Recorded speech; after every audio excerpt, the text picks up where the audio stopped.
இந்த வீடியோ வந்து லைக் பண்ணுங்கள், ஷேர் பண்ணுங்கள், சப்ஸ்கிரைப் பண்ணுங்கள்.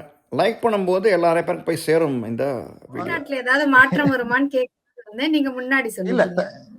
இல்ல தமிழ்நாட்டை பொறுத்த வரைக்கும் அமித்ஷா தெளிவா சொல்லிட்டார், என்னுடைய ரேடார்ல வந்துருச்சுட்டாரு. பட் அவங்கள பொறுத்த வரைக்கும் எலெக்ஷன் தான் முக்கியம்.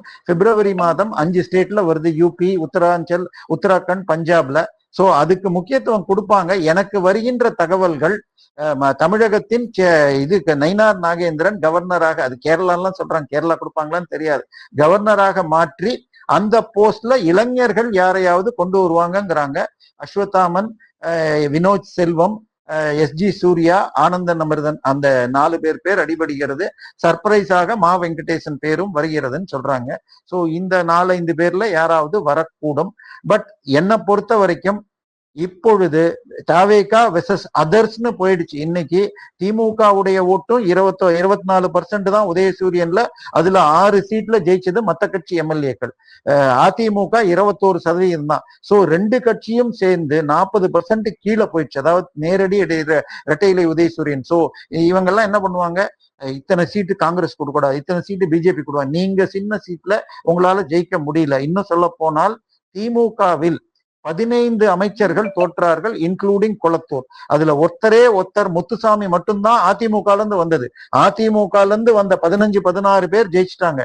ஆனால் திமுகவிலேயே தன் வாழ்க்கை முழுதும் ஓட்டிய திரு துரைமுருகனாக இருக்கட்டும், அல்லது உதயநிதியுடைய வலதுகரமாகிய அன்பில் மகேஷ் பொய்யாமொழியாக இருக்கட்டும், அல்லது கேஷ் கவுல நம்பர் 1 சைலண்டாக வெற்றி பெற்றவர் மூர்த்தி, அவருமே தோத்திருக்கார். இல்ல அந்த தொகுதியின் மிக செல்வாக்கு பணம் கொடுக்காம ஜெயிச்சார் என்று சொல்லப்பட்ட பிடிஆர், இப்படி எல்லாருமே தோத்திருக்காங்க. சோ திமுக கஷ்டப்பட்டு, அதுக்கும் இதுக்கே 15,000 கோடி செலவு பண்ணியிருக்காங்க. கிட்டத்தட்ட மக்கள் திமுகவையும் அதிமுகவையும் ரிஜெக்ட் செய்ய உள்ள நிலை இருக்கு. அடுத்த ஒரு தேர்தலுக்கு அதிமுக கொஞ்சம் கொஞ்சமா போயிட்டு இருக்கு, சிங்கிங் எவ்ரிடே. திமுக அந்த லெவலை ரீச் பண்ணி பிஜேபி செகண்ட் வரணும். பட் அதற்கு அவர்கள் இன்னும் முழுமையா தயாரா எனக்கு தெரியல. அண்ணாமலை இங்க இருந்து செஞ்சிருக்கணும். பட் இப்ப அவர் வெளியில போய் சக்சஸ் ஆவாரா? அவர் நிரூபிக்கிற வரைக்கும் அவரை விமர்சிப்பதை பாஜகவினர் தவிர்ப்பது நல்லது. ஏன்னா அவருடைய திறமை ஒண்ணு கடுமையான உழைப்பு, 2வது தான் சொல்வதை எளிதாக மக்களுக்கு அமீபா முதல் ஜெப்டோ வரைக்கும் எதை கேட்டாலும் எளிதா புரிய வைப்பார். ஆனால் இதே திறமை கொண்டவர்கள் வைகோவும் சீமானும், சரியா, அவர்கள் எவ்வளவு வெற்றி பெற்றார்கள். தனியாக நீங்க உழைச்சு ஒரு புதிய கட்சி கொண்டு போகணும்னா இன்னும் எளிதாக இருக்க முடியாது. சோ அவர் தன்னை நிரூபிச்சுட்டு வர வரைக்கும் பிஜேபி அவரை பத்தி கவலைப்பட வேண்டாம். சரி, 2014லயே மோடி வெர்சஸ் லேடின்னு சொன்னப்பவே 18% வாங்கணும் திமுக அதிமுக கூட்டணி இல்லாமல். அதனால அண்ணாமலைக்குன்னு ஒரு சாம் கண்டிப்பாக இளைஞர்கள் ஓட்டை கவர்ந்தார். அதுல இப்ப 18 லட்சம் பேர் அவர்கிட்ட சேர்ந்திருக்காங்கன்னு சொன்னால் அதுல ஒரு 5 லட்சம் பேர் வெறும் ஃப்ரீ சும்மாவான்னு சேர்ந்து பார்ப்போன்னு, மீதமுள்ளதில் பாதி பேர் மத்திய எலெக்ஷன் தான் பிஜேபிக்கு தான் போடுவாங்க, மாநிலத்துல அண்ணாமலைன்னு யோசிப்பாங்க. பட் சமீபத்தில் அவருடைய பேச்சுக்கள் அதிலும் ஓட்டைகள் விடுகிறது. எனக்கு டெல்லிக்கும் வடக்கன்கள்னு சொன்னது, இன்னைக்கு உட்காந்து பேசிய செக்யூலர்னு பேசுறதெல்லாம் எடுபடாது. பட் அவரை ஒதுக்கி வைங்க, நீங்க வளருங்கள். இப்ப நவம்பர் மாசம் எலெக்ஷன் வருது. சோ நிச்சயமாக ஸ்டெப் எடுப்பாங்க. பட் உடனடியாக பெரிதாக இருக்குமான்னு எனக்கு தெரியல. சோ ஒரு சில தலைகள் நால்வரணின்னு சொல்லுவாங்க, அவங்களெல்லாம் ஒதுக்கினால் வேகமாக வளரும் வாங்க. என்னை பொறுத்த வரைக்கும் அவங்களும் நல்ல உழைப்பு கொடுத்திருக்காங்க. எந்த அளவுக்கு பாடி ஷேமிங்கை தமிழிசை மேடம் பேஸ் பண்ணாங்க. திரு முருகன் அவர்கள் வேல் யாத்திரை பண்ணி 4 எம்எல்ஏக்களை கொண்டு வந்திருக்காங்க. சோ நான் அதை கூட நான் பெருசா ஏத்துக்கல. ஆனால் ஒரு டெடிகேட்டட் 24 ஹவர்ஸ் பாலிட்டிஷியன் ஒருவர் இருந்து, வினோத் செல்வம் நல்ல முறையில ஃபைட் கொடுத்திருக்கார் 2 எலெக்ஷன்ல. எஸ்ஜி சூர்யா நல்ல பேச்சு இருக்கும். இத மாதிரி யாரையாவது போட்டு கொண்டு வந்தால் வரலாம். பட் 2009ல கூட்டணியில் இருந்த பிஜேபியை கழட்டி விட்ட நவீன் பட்நாயக்கை 2024 ஒண்ணும் இல்லாம ஆக்கிட்டோம். 2011ல் 3 சீட்டு ஜெயிச்ச வெஸ்ட் பெங்கால்ல இந்த முறை 223 சீட்டுக்கு போயிருக்கும். சோ ஒரு 2 எலெக்ஷன் ஃபைட் பண்ணாதான் ஜெயிக்க முடியும். சோ அந்த நோக்கி போகணும். பிஜேபி லாங் டேர்ம் பிளான் பண்ணணும். ஷார்ட் டேர்ம்ல 2029 தேர்தலில் அதிமுகவோட சேர்ந்தா ஜெயிக்குங்கிற நம்பிக்கையை விட்டு தனியாக நிக்கிறத நோக்கி போவாங்களா பார்க்கணும். Welcome to another video from தமிழக பல்ஸ். இந்த வீடியோ உங்களுக்கு பிடிச்சா லைக் பண்ணுங்க, ஷேர் பண்ணுங்க, சப்ஸ்கிரைப் பண்ணுங்க, ப்ளஸ் கட்டாயமாக பெல் பட்டனை வந்து அமுக்குங்க. பட் நீங்கள் பட்டனை ப்ரெஸ் பண்ணீங்கன்னா உங்களுக்கு டெஃபினட்டாக வந்து இமீடியட்டாக வந்து பப்ளிஷ் பண்ணணும், உங்களுக்கு வந்து வீடியோ லிங்க் வரும் உங்களுக்கு. ஸோ தயவுசெய்து சப்ஸ்கிரைப் பண்ணிவிட்டு பெல் பட்டனையும் அமுக்குங்க. இனிமேல்ட்டு நம்ம வீடியோக்குள்ளே போகலாம். அதுக்கு இன்னொரு கோரிக்கை இருக்குது. நம்ம சேனலில் வந்து நம்ம பிஜேபி ப்ளஸ் நாட்டு நலனை பற்றி கருத்துக்கள்லாம் நாங்கள் போடுறோம். ஸோ நீங்கள் மெம்பர்ஷிப் நீங்கள் எடுத்துக்கிட்டிங்கன்னா சேனல் சப்போர்ட் பண்ண மாதிரி இருக்கும், ஊக்குவிக்கிற மாதிரி இருக்கும். சேனலில் மெம்பர் ஆகிறதுக்கு நாங்கள் உங்களை கோரிக்கை வைக்கிறோம். FCRA சட்டத்துல சில அமெண்ட்மெண்ட் பண்றாங்க. அதோட தி ட்ரைமூர்த்தி இனிஷியேட்டிவ் TTI சம்பந்தமாக ஒரு வழக்கும் அமலாக்கத்துறை பண்றாங்க. சோ இது இரண்டுக்கும் எந்த மாதிரியான ஒரு சம்பந்தம் இருக்கு? இல்லைன்னா திமுகவிலிருந்து வின்செல் அவர்கள் சொல்லியது போல மசூதிகளையும் சர்ச்சுகளையும் மூடுவதற்கு சதி செய்கிறதா இந்த FCRA திட்டம்? FCRA ஃபாரின் கரன்சி ரெகுலேஷன் ஆக்ட்மா, வேற எதுவுமே கிடையாது. சரி, இன்னைக்கு நானோ நீங்களோ யாருக்காவது உதவி செய்யணும்னா நம்மளால மாசம் 100 இருந்து 500 ரூபா ஒதுக்க முடியும், அவ்வளவுதான் முடியும். அதை வச்சுக்கிட்டு ஒரு 10 பேருக்கு 2 நாள் சம்பளம் போட முடியும், அதிக சாப்பாடு வாங்கி தர முடியும், அதுக்கு மேல முடியாது. ஆனால் ஒரு அனாதாசிரமோ எதுக்கோ நம்ம உதவணும்னு சொன்னா ஒரு 4 பேர்ட்டு டொனேஷன் வாங்கி கொடுப்போம். அதை தொடர்ச்சியாக செய்வதற்கு அறக்கட்டளைகள் நிறுவி செய்வார்கள். இப்ப அறக்கட்டளையில நீங்க யார்கிட்ட வேணா டொனேஷன் வாங்கலாம், வாங்கி செய்யலாம். இதுல வெளிநாட்டு பணம் வாங்கி நீங்க செய்பவர்களாக இருந்தால் உங்களுடைய அக்கவுண்ட், இந்த FCRA ஆக்ட் என்பது பன்னாட்டு அரங்கில் கொடுக்கப்பட்ட சட்ட முறைப்படியாக போன மன்மோகன் சிங் ஆட்சியின் போது கொண்டு வரப்பட்டது. அதை பல்வேறு திருத்தங்கள் செய்து சமீபத்தில் சில திருத்தங்கள், இதுல முன்னாடி செஞ்ச திருத்தம் படியே ஃபாரின்ல இருந்து உங்களுக்கு பணம் வரும் அறக்கட்டளையாக இருந்தால் உங்களுடைய account State Bank of India New Delhi பிரான்ச்ல மட்டும்தான் இருக்கணும். அதுல மட்டுமே வாங்கணும். ஏன்னா எங்கெல்லாம் வாங்கினா இந்தியாவில கண்ட்ரோல் பண்ண முடியாது, ஒரு பேங்குக்கும் பல ஆயிரம் கிளைகள் இருக்கிறதுனால. இப்ப என்ன சேர்த்திருக்காங்கன்னு சொன்னால் உங்க அக்கௌண்ட் கணக்க முழுக்க கொடுக்கணும். நீங்க அறக்கட்டளை நிறுவும் போதுவே என்ன பர்பஸ், நீங்க கல்வி சொல்லித்தர இதுவா, இல்ல நீங்க ஏழைகளுக்கு உதவி செய்வதா, இல்ல நீங்க உங்களுக்கு இது அதுக்கு பேர் என்ன சொல்றது, இது கோயில்களில் அன்னதானம் செய்வதற்கு, இல்ல கல்வி, இப்ப பல பேருக்கு கல்வி டியூஷன் எடுக்கிறேன், இது மாதிரி ஒன்று அல்லது ஒன்றுக்கு மேற்பட்ட இந்த ஒரு 16 விதமான இது இருக்கு. அதுல செலக்ட் பண்ணிக்கலாம். நீங்க என்ன பர்பஸுக்கு வாங்குறீங்களோ அந்த பர்பஸுக்கு தான் யூஸ் பண்ண முடியும். அட்மினிஸ்ட்ரேட்டிவ் மற்றும் சேலரி போன்றவை 20% தாண்டக்கூடாது. ஏன்னா இவர்கள் பல்வேறு தங்களுடைய சொந்த செலவுகளை கணக்குல எழுதிட்டு அவர்கள் தனிப்பட்ட விதத்தில் என்ஜாய் பண்ணுவாங்க. ஒரு முறை துக்ளக்கில் குருமூர்த்தி அவர்கள் எழுதியிருந்தார், அதாவது நான் ஃபாரின்ல போய் ஒரு பர்டிகுலர் ஒரு பெரிய நபரை, ஜிம்மி கார்ட்டர் எக்ஸ் பிரசிடென்ட்டை சந்திக்க போன பொழுது அவங்க இதுல சார் நாங்களே இங்க அறக்கட்டளை வச்சு இது பண்றோம், நீங்க உங்களுக்கு கொடுக்க முடியாதுன்னு நாங்களா. என்னன்னா தினந்தோறும் கோட்டு சூட்டு போட்டுக்கிட்டு இந்தியால இருந்து பலரும் டொனேஷனை கேட்டுட்டு அமெரிக்கால போறாங்க. அதுக்கு என்ன பண்ணுவாங்கன்னா, எதையோ ஒரு அனாதாசிரமம் நடத்துறோம்னு போட்டோ எடுத்து வருஷம் வாட்ச் கட் வாங்கி தரோம் 1000 ரூபாய் எப்படின்னு 100 பேருக்குன்னு எழுதுவோம். இந்த மாதிரி பல கணக்குகளை கொடுத்து ஏமாத்திட்டு இருக்காங்க. சோ இதையெல்லாம் முறையாக செக் பண்றதுக்கு எல்லாத்துக்கும் பேன் கார்டு, ஆதார் லிங்க் பண்ணி என்ன பர்பஸுக்கு யூஸ் பண்ணாங்க ஆடிட் செய்யணும்னு. சோ இப்படி செஞ்ச பொழுது கிட்டத்தட்ட இந்தியால 30 லட்சம் அறக்கட்டளைகள் இருந்தன. அதில் பாதிக்கு மேல கணக்க ஒழுங்கா கொடுக்கல. சோ அவைகள் அந்த எலிஜிபிலிட்டிய போனது. அதுல கிறிஸ்துவ நிறுவனங்களும் வரலாம். நீங்க இப்ப திமோத்தி இனிஷியேட்டிவ் பத்தி சொன்னீங்க. இதை விட நீங்க கூகுள்ல போய் ஜோஷுவா ப்ராஜெக்ட் என்று போட்டால் இந்தியாவில் இருக்கும் ஒரு பின்கோடிலும் கிறிஸ்துவ சர்ச் வரணுங்கிறாங்க. கிறிஸ்தவ சர்ச்சுன்னா உடனே ஒரு மதம்னு நினைக்கிறீங்க. கிறிஸ்துவ சர்ச்சுங்கிறது ஒரு சர்ச்சு கிடையாது. இந்து மதத்தில் 40,000 ஜாதி இருக்குன்னா கிறிஸ்துவத்தில் 60,000 பிரிவுகள் இருக்கிறது. ஒரு பிரிவு இன்னொரு பிரிவு சர்ச்சுக்கு போக மாட்டாங்க. எனவே ஒவ்வொருத்தரும் சர்ச் வேணும் வாங்க. சோ ஜோஷுவா ப்ராஜெக்ட் வந்தது. இப்ப சமீபத்தில் நீங்க சொன்ன மாதிரி திமோத்தி இனிஷியேட்டிவ் அப்படின்னு சொல்லிட்டு ஒரு நிறுவனம் அமெரிக்கா பேங்க்ல அக்கௌண்ட ஓபன் பண்ணிட்டு இந்தியாவை சேர்ந்த வெவ்வேறு நபர்கள் போலி பெயர்ல உங்களுக்கு இது அதுக்கு பேர் என்ன சொல்றது, டெபிட் கார்டை கொடுத்து நான் 50,000க்கு கீழே சொல்லி கிட்டத்தட்ட ஒரு 6 மாதத்தில் 92 கோடி எடுத்திருக்காங்க. அதாவது ஃபாரின்ல இருக்கிற பேங்க்ல இருக்கிற பணத்தை இந்தியால டிராப் பண்ணியிருக்காங்க. இது அந்த 6 மாசம். ஆனா அந்த திமோத்தி இனிஷியேட்டிவ் 2019 இருந்து ஆபரேட் பண்றாங்க. வருஷத்துக்கு 150 கோடின்னு போட்டா 1000 கோடியை கூட தொடலாம். சோ இப்ப இது எந்த விதமான அப்ரூவலும் இல்லாமல் அந்த 92 கோடியை வைத்துக் கொண்டு மதமாற்றம், மாவோயிஸ்டுகள் பணம், இந்திய எதிர்ப்பு, பயங்கரவாதத்திற்கு உதவி போன்ற செயல்கள் நடந்திருக்கிறதுன்னு சொல்லிட்டு இடி இப்ப சர்ச் பண்ணி போட்டிருக்காங்க. இதுக்கு முன்னாடி பிலீவர்ஸ் சர்ச்னு ஒரு சர்ச், அதுக்கு 6000 கோடி பணம் வந்திருக்கு. அமெரிக்காவில் அந்த சர்ச்சு நாங்க கொடுத்த பணத்தை இவர் சரியா யூஸ் பண்ணல அப்படின்னு அங்க பல இது நானே சேவ் பண்ணி வச்சிருக்கேன். கடைசியில அவர் அமெரிக்காவில் இருந்த போது மர்மமான முறையில் இறந்தார்னு அங்கேயே ஏதோ ஆச்சு. சோ இது போல ஒரு சர்ச்சிலும் இந்த வேலைகள் நடக்கிறது. இங்க கேட்கப்படுறது கணக்கு சரியாக கொடுக்க வேண்டும். கணக்கு கொடுத்தால் எந்த பிரச்சனையும் இல்லை.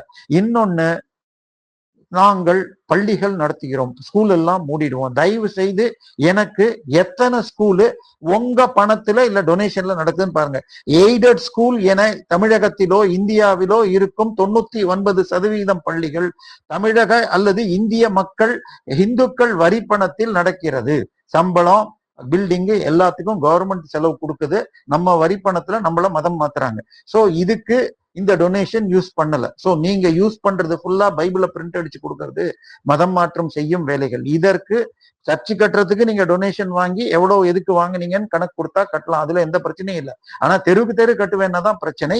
அதை தாண்டி நீங்க மதம் மாற்றத்துக்கு பயன்படுத்த முடியாது. நீங்க பிரச்சாரத்துக்கு பயன்படுத்துறதுக்கு உறுதி உண்டு. அது என்ன, எப்படி, அதை பத்தி ஒரு கம்ப்ளீட் டேட்டாஸ் அவங்க கேட்கிற முறையில கொடுக்கணும். சரி, இந்த FCRA சட்டத்தில் கிறிஸ்துவ முஸ்லிம் மட்டும்தான் பாதிக்கல. ராமகிருஷ்ணா மிஷன் உட்பட பல்வேறு நிறுவனங்கள் முறையான கணக்கு வைக்காம பழைய கணக்குகள் மூடப்பட்டு அவங்க புதுசா ஆடிட்டரை வச்சு பண்ணி இப்ப பண்ண முடியுது. அதே விஷயம் அவங்களும் பண்ண முடியும். சோ இதுல எந்தவித சிக்கலும் இல்ல. சரி, இந்த FCRAல ஒரு வருஷத்துக்கு 22,000 கோடி வருதுன்னு சொல்றாங்கம்மா, சரியா? இப்ப இந்த 22,000 கோடிங்கிறது ஒண்ணுமே இல்ல. கத்தோலிக்க சர்ச்சுக்கு கீழே மாத்திரம் இந்தியாவில் இருக்கும் நிலத்தின் மதிப்பு 17 கோடி ஏக்கர். ஒரு ஏக்கர் 10 லட்சம்னு வச்சா எவ்வளவு மதிப்பு போட்டுங்க, அதுல என்ன ரிட்டர்ன்ஸ் வருது, இதுக்கெல்லாம் ஒயிட் பேப்பர் கொடுப்பாங்களா?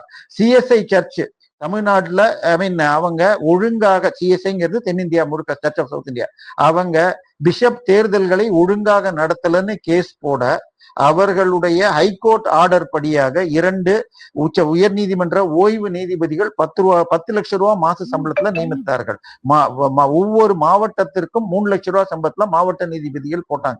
சோ எல்லா சர்ச்சுகளும் ஃப்ராடு, ஏமாத்தல் பண்ணிக்கிட்டு இருக்காங்க. இன்னும் சொல்ல போனால் ஒரே ஒரு டயோசிஸ், திருநெல்வேலி பாளையங்கோட்டை டயோசிஸ்ல உங்களுக்கு அவர்கள் செய்யும் ஊழலை எதிர்த்து அவங்க நடத்துற ஸ்கூலு சர்ச்சு ஊழியர்கள் போட்ட வழக்கை பிஷப்பை காப்பாற்றுவதற்கு வக்கீல் ஃபீஸ் 2014 இருந்து 19 வரைக்கும் 52 கோடி செலவு பண்ணியிருக்காங்க. அப்ப எத்தனை ஊழல்கள், எத்தனை வழக்குகள்னு நீங்களே புரிஞ்சுக்கலாம்.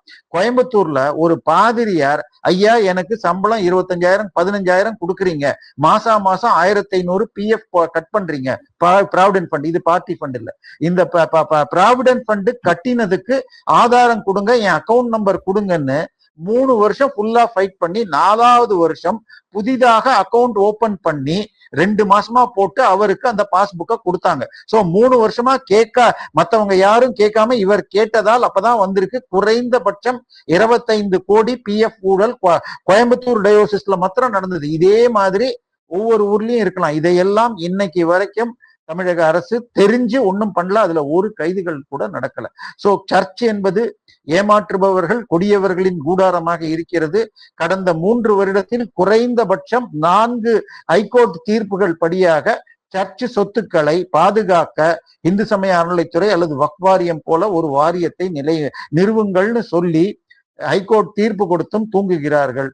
சாந்தோம் சர்ச்சில் 5,000 கோடி சொத்துக்கள் ஏலியனேட் செய்யப்பட்டிருக்குங்கிற வழக்கு CBI கொடுக்க சொன்னதுக்கு ஸ்டே வாங்கியிருக்காங்க. மதுரையில CSI சர்ச்சில் அதே மாதிரி, லுத்தரன் சர்ச்சில் ஊழல் நடக்கிறதுன்னு அட்மினிஸ்ட்ரேட்டராக திரு ஹரி பரந்தாமன் இருக்கார். சோ எனவே இது ஊழல்களின் கூடாரமாக இருக்கு. கணக்கு கொடுத்த FCRAல எந்த பிரச்சனையும் கிடையாது. இவர்கள் மதவெறியை தூண்டி போராட்டத்தை தூண்டுகிறார்கள். ஒண்ணுமா, போராட்டம் பண்ணா என்ன ஆகும் தெரியுமா? நம்ம கருணாநிதி ஐயா இருக்காருங்க இல்லையா, 2001 ஜெயலலிதா கைது செய்த பொழுது பல இடங்களில் போராட்டம் நடந்ததுமா. மதுரையில ஒரு கோர்ட்ல கல் எடுத்து அடிச்சாங்க ஒரு 4 திமுக காரங்க, 3 கண்ணாடி உடைஞ்சது. அன்னைக்கு மதிப்பு 720 ரூபாய், இன்னைக்கு 2,000 ரூபாய். 20 வருஷம் கழிச்சு இப்ப தீர்ப்பு 4 வருஷம் ஜெயில் தண்டனைன்னு கொடுத்திருக்காங்க. தயவு செய்து கட்சியோ சர்ச்சோ போராட்டத்துக்கு கூப்பிட்டால் நீங்க மாட்டிப்பீங்க, அவங்க ஜாலியா இருப்பாங்க. அதே போல ONGCக்கு ஹைட்ரோ கார்பன் எதிர்த்தாப்புல போராட்டத்தில் திரு PR பாண்டியன் உட்பட பல விவசாய போராளிகள் 13 வருஷ ஜெயில தண்டனை வாங்கிட்டு இப்ப ஸ்டேல இருக்காங்க.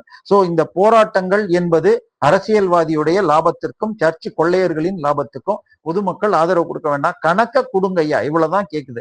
எம்ஜிஆர் கணக்கு கேட்டா திமுக உடைஞ்சுது, சர்ச்சில் கணக்கு கேட்டு பல 100 சர்ச்சுகள் உருவாகுது. ஆனால் சிஎஸ்ஐயும் கத்தோலிக்கத்துல மாத்திரம் நடக்கும் ஊழல்கள், எங்கிட்ட இருக்கிற பேப்பர் கட்டிங்க 500-600க்கு மேல இருக்கு. நான் இது எங்க போய் சொல்ல முடியுமா? சோ இது முழுக்க முழுக்க ஏமாற்றம், அவர்களுடைய ஃப்ராடை தடுக்கிறதுக்காக பண்ணப்பட்டது. வரவே இந்திய உலகம் ஃபுல்லா இதை ஏத்துக்கிறாங்க, இதுல எந்த பிரச்சனையும் கிடையாதுமா. சார், மத்திய அமைச்சரவையில மாற்றம் வரும்னு சொல்றாங்க. இது பற்றி உங்கள் பார்வை அவசியமா? இல்ல இப்போ இல்லைன்னா எப்போன்னு நினைக்கிறீங்களா சார்? இல்ல, மோடியுடைய ஸ்டைலே எப்படின்னு சொன்னால் மிட்வே, அதாவது அவருடைய 5 வருஷம் ஒரு ஆட்சியில 2 வருடம் 2.5 வருடம் முடிஞ்ச பிறகாக ஒரு மாற்றம் செய்வார்கள். இன்னொன்னு, இது எப்ப இந்த நேரத்துல சில முக்கியமான முடிவுகளையும் எடுப்பார்கள். முதல் முறை அவர் முக்கியமான முடிவுன்னு எடுத்தது டிமானிட்டைசேஷனை எடுத்தார். அது அவருக்கு உத்தரப்பிரதேச தேர்தலுக்கு மிகவும் உதவியது. யோகி முதலமைச்சராக வந்தார். அதே நேரத்துல எந்தெந்த ஸ்டேட்ல தேர்தல் இருக்கோ அந்த ஸ்டேட்டை சேர்ந்தவர்களுக்கு அமைச்சர்கள் அந்த ஊர்ல எந்த ஜாதிக்கு இருக்கோ அதை கொடுப்பார்கள். அதே மாதிரி இப்ப இருக்கிற அமைச்சர்களில் சில பேர் சரியாக வேலை செய்யவில்லை, அவங்க துறையிலேயே அவர்களுக்கு நல்ல பெயர் இல்லை அப்படின்னா அவர்களை ஒண்ணு வேற துறைக்கு மாத்துவாங்க, இல்ல அவங்கள கட்சி பணிக்கு மாத்துவாங்க. சோ இந்த மாதிரி சில நேரங்களில் திறமையான அமைச்சர் கூட கட்சி பணிக்கு தேவைப்படலாம். உதாரணமாக அடுத்த வருஷம் குஜராத் எலெக்ஷன் இருக்கு. குஜராத்ல இப்ப திமுக பாஜக போன முறை 150 சீட்டு ஜெயிச்சாங்க, 157 180க்கு. இந்த முறை இப்ப திருப்பி 100 தொட்டுவாங்கன்னு தான் சொல்றாங்க. சோ இதை இம்ப்ரூவ் பண்றதுக்கு ஒரு சமயத்தில் அமித்ஷாவை கூட அமைச்சர் பதவியிலிருந்து விலகி கட்சி பதவிக்கு போவார்லாம் வந்து. சோ மோடி அமித்ஷா என்ன வேணா மாற்றம் செய்வார்கள். தற்போது உதாரணமாக மிக திறமையான அமைச்சராக இருக்கிற வைஷ்ணவி, இது அவர் வந்து இதுக்கு பேர் என்ன, ரயில்வேஸ் மற்றும் இன்ஃபர்மேஷன் அண்ட் பிராட்காஸ்டிங்ல இருக்கார். ரெண்டுமே ரொம்ப கஷ்டமான துறைகள். சோ அதுல ஏதாவது ஒண்ணு பிரிச்சு கொடுக்கலாம். சோ இது மாதிரி மாற்றங்கள் இப்போ கல்வித்துறையை பத்தி இந்த நீட் தேர்வு சரியா நடத்தலங்கிறது ஒண்ணு ஓடிக்கிட்டு இருக்கு. சோ பட் அந்த தர்மேந்திர பிரதான் இப்பொழுதைய கல்வி அமைச்சர் ஏற்கனவே அவர் ONGC ஆயில் அமைச்சராக இருந்த பொழுது அவர் உஜாலா திட்டம் என்று கொண்டு வந்து 10 கோடிக்கும் அதிகமான ஏழை குடும்பங்களுக்கு கேஸ் கொடுத்த கனெக்ஷன். இன்னைக்கும் மோடி போனால் எத்தனை பேர் கேஸ் வாங்கினீங்கன்னா கை தூக்குவாங்க. சோ அதை ரொம்ப திறமையா ஊழல் இல்லாமல் செய்து காட்டியவர். கல்வித்துறை கொஞ்சம் சிக்கலாக இருக்கிறது. அதற்கு சரியான ஆட்கள் கடந்த 10 வருஷத்துலயே ரொம்பவும் திறமையா யாரும் இல்லைங்கிற வருத்தம் உண்டு. ஆரம்பத்தில் ஸ்மிருதி இரானிலிருந்து அதற்கு யாரையாவது போடுவாங்கன்றது இருக்கு. பட் நம்ம பேப்பர்ல பல்வித ரூமர்கள் ஓடிட்டு இருக்கு. திருமதி நிர்மலா சீதாராமனை மாற்றப்பட்டு அந்த இடத்துல சக்திகாந்த் தாஸ் எல்லாம் சொல்றாங்க. எனக்கு தெரிந்த அந்த 4 முக்கியமான பதவிகள் கேபினெட்டுங்கிற சொல்றதுல defence, external affairs, finance and home, இந்த 4 இப்ப மாத்த மாட்டாங்க. பட் இவர் வந்து டிஃபென்ஸ் மினிஸ்டர் மட்டும் வருகின்ற அடுத்த ஜனாதிபதியாக அவரை போடும் நிலையில் வந்து நிர்மலா சீதாராமன் டிஃபென்ஸுக்கோ இல்ல ஹோமுக்கோ மாற்றிவிட்டு அந்த இடத்துல பியூஷ் கோயல் வரலாம் என்று சொல்லப்படுகிறது. பட் அமித்ஷா, மோடி உடன்பிறவா குஜராத்தி சகோதரர்கள் எப்பையும் சர்ப்ரைஸ் வச்சிருப்பாங்க. சோ இன்னொன்னு, கட்சிக்கு முக்கிய பொறுப்புகள் ஃபில்அப் பண்ணல, புதிய கவர்னர்கள் மாற்றம் வரும். சோ இது எல்லாமே சேர்ந்து அடுத்த மாசத்துக்கு மேல போயிடுங்கிறாங்க. ஆகஸ்ட் மாதம் பட்ஜெட் கூட்டம் முடிந்த பிறகுதான் இதை செய்வார்கள். இந்த மாசம் பண்ணியிருந்தா 15க்குள்ள முடிக்கணும்.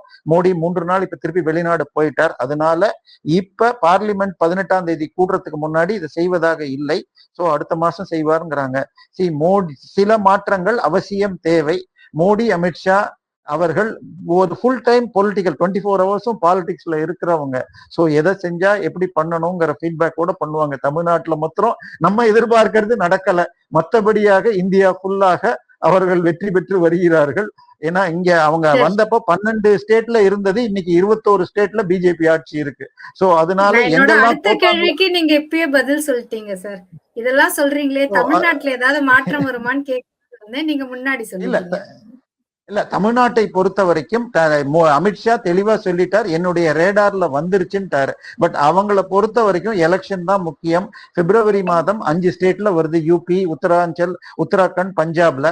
சோ அதுக்கு முக்கியத்துவம் கொடுப்பாங்க. எனக்கு வருகின்ற தகவல்கள் தமிழகத்தின் இதுக்கு நயினார் நாகேந்திரன் கவர்னராக, அது கேரளாலாம் சொல்றாங்க, கேரளா கொடுப்பாங்களான்னு தெரியாது, கவர்னராக மாற்றி அந்த போஸ்ட்ல இளைஞர்கள் யாரையாவது கொண்டு வருவாங்கங்கிறாங்க. அஸ்வத்தாமன், வினோத் செல்வம், எஸ்ஜி சூர்யா, ஆனந்தன் அமிர்தன் அந்த 4 பேர் அடிபடுகிறது. சர்ப்ரைஸாக மா வெங்கடேசன் பேரும் வருகிறதுன்னு சொல்றாங்க. சோ இந்த 4-5 பேர்ல யாராவது வரக்கூடும். பட் என்னை பொறுத்த வரைக்கும் இப்பொழுது தாவேகா வெர்சஸ் அதர்ஸ்னு போயிடுச்சு. இன்னைக்கு திமுகவுடைய ஓட்டும் 24% தான் உதயசூரியன்ல. அதுல 6 சீட்ல ஜெயிச்சது மத்த கட்சி எம்எல்ஏக்கள். அதிமுக 21% தான். சோ 2 கட்சியும் சேர்ந்து 40% கீழே போயிடுச்சு. அதாவது நேரடி இரட்டை இலை உதயசூரியன். சோ இவங்கெல்லாம் என்ன பண்ணுவாங்க, இத்தனை சீட்டு காங்கிரஸ் கொடுக்கூடாது, இத்தனை சீட்டு பிஜேபி கொடுவாங்க. நீங்க சின்ன சீட்ல உங்களால ஜெயிக்க முடியல. இன்னும் சொல்ல போனால் திமுகவில் 15 அமைச்சர்கள் தோற்றார்கள், இன்க்ளூடிங் கொளத்தூர். அதுல ஒருத்தர் முத்துசாமி மட்டும்தான் அதிமுக இருந்து வந்தது. அதிமுக இருந்து வந்த 15-16 பேர் ஜெயிச்சிட்டாங்க. ஆனால் திமுகவிலேயே தன் வாழ்க்கை முழுதும் ஓட்டிய திரு துரைமுருகனாக இருக்கட்டும், அல்லது உதயநிதியுடைய வலதுகரமாகிய அன்பில் மகேஷ் பொய்யாமொழியாக இருக்கட்டும், அல்லது கேஷ் கவுல நம்பர் 1 சைலண்டாக வெற்றி பெற்றவர் மூர்த்தி, அவருமே தோத்திருக்கார். இல்ல அந்த தொகுதியின் மிக செல்வாக்கு பணம் கொடுக்காம ஜெயிச்சார் என்று சொல்லப்பட்ட பிடிஆர், இப்படி எல்லாருமே தோத்திருக்காங்க. சோ திமுக கஷ்டப்பட்டு அதுக்கும் இதுக்கே 15,000 கோடி செலவு பண்ணியிருக்காங்க. கிட்டத்தட்ட மக்கள் திமுகவையும் அதிமுகவையும் ரிஜெக்ட் செய்ய உள்ள நிலை இருக்கு. அடுத்த ஒரு தேர்தலுக்கு அதிமுக கொஞ்சம் கொஞ்சமா போயிட்டு இருக்கு, சிங்கிங் எவ்ரிடே. திமுக அந்த லெவலை ரீச் பண்ணி பிஜேபி செகண்ட் வரணும். பட் அதற்கு அவர்கள் இன்னும் முழுமையா தயாரா எனக்கு தெரியல. அண்ணாமலை இங்க இருந்து செஞ்சிருக்கணும். பட் இப்ப அவர் வெளியில போய் சக்சஸ் ஆவாரா? அவர் நிரூபிக்கிற வரைக்கும் அவரை விமர்சிப்பதை பாஜகவினர் தவிர்ப்பது நல்லது. ஏன்னா அவருடைய திறமை ஒண்ணு கடுமையான உழைப்பு, 2வது தான் சொல்வதை எளிதாக மக்களுக்கு அமீபா முதல் ஜெப்டோ வரைக்கும் எதை கேட்டாலும் எளிதா புரிய வைப்பார். ஆனால் இதே திறமை கொண்டவர்கள் வைகோவும் சீமானும், சரியா, அவர்கள் எவ்வளவு வெற்றி பெற்றார்கள். தனியாக நீங்க உழைச்சு ஒரு புதிய கட்சி கொண்டு போகணும்னா இன்னும் எளிதாக இருக்க முடியாது.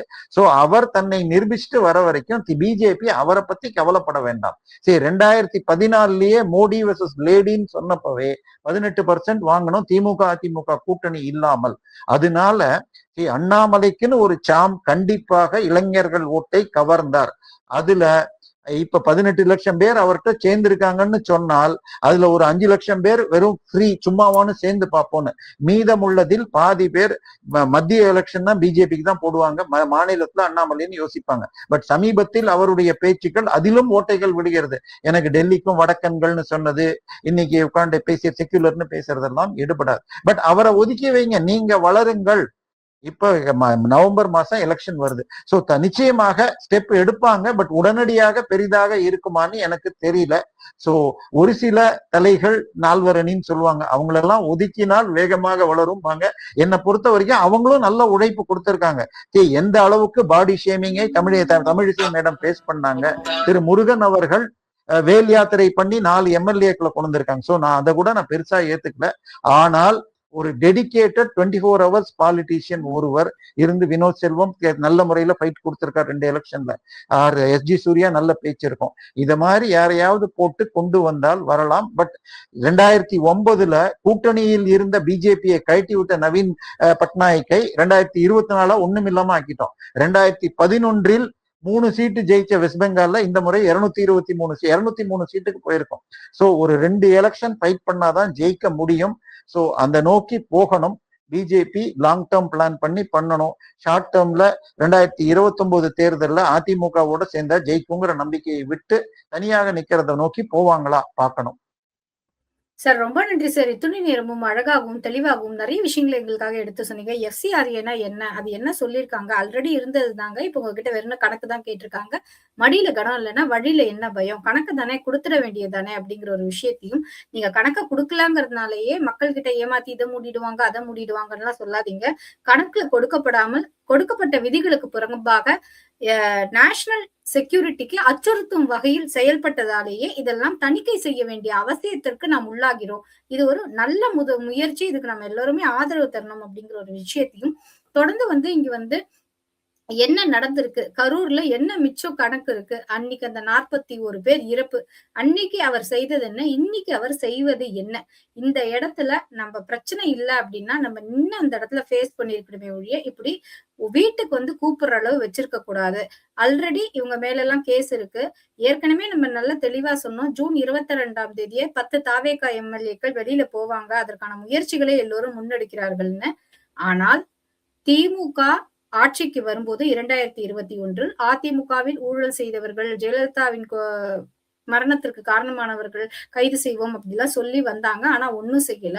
அதே போல இன்று அமைந்திருக்கும் தாவேகா அரசு சொன்னதை செய்தால் மக்கள் அவர்களுக்கு மீண்டும் வாக்களிப்பார்கள். சொன்னதை செய்யலைன்னா மக்கள் கண்டுக்க மாட்டாங்க ராஜா அப்படிங்கிற ஒரு விஷயத்தையும் தொடர்ந்து வந்து இங்க வந்து ஆமாங்க, எப்பவுமே அவருடைய டேர்ம்ல மத்திய அரசுல நம்முடைய பாரத பிரதமர் மோடி அவர்களின் டேர்ம்ல 2.5 வருஷத்துக்கு ஒரு முறை ஒரு சின்ன ஷஃபிள் இருக்கும். அது ஆரோக்கியமானதாகவும் அவசியமானதாகவும் இருக்கும். அடுத்து வரும் காலகட்டங்கள்ல சட்டசபை தேர்தல் இருக்கனால முக்கியப்பட்ட இடத்துக்கு மாற்றம் வராது. ஆனா டிஃபென்ஸ்ல ஒரு சின்ன மாற்றம் வரலாம். மேபி பினான்ஸ்ல ஒரு மாற்றம் வரலாம். முக்கியமானவர்கள் அந்த இடத்துக்கு போகலாம் அப்படிங்கிற சூசகமாக 2-3 முக்கியமான விஷயங்களையும் எங்களுக்காக சொல்லியிருக்கீங்க. தொடர்ந்து நீங்களாம் ஆவலுடன் எதிர்பார்த்து கொண்டிருக்கும் தமிழக பாஜகவா மாற்றம் வரலாம், வராமலும் இருக்கலாம். வந்தால் நல்லது, வராவிட்டாலும் அக்செப்ட் செய்து கொள்ளுங்கள்னு சொல்லியிருக்கீங்க சார். இனிவரும் காலங்களில் தொடர்ந்து இது போல் நிறைய பேசுவோம். நேரம் பகிர்ந்தமைக்கு நன்றி, இணைப்பில் இருந்தமைக்கு நன்றி. Thank you sir. ரொம்ப நன்றி.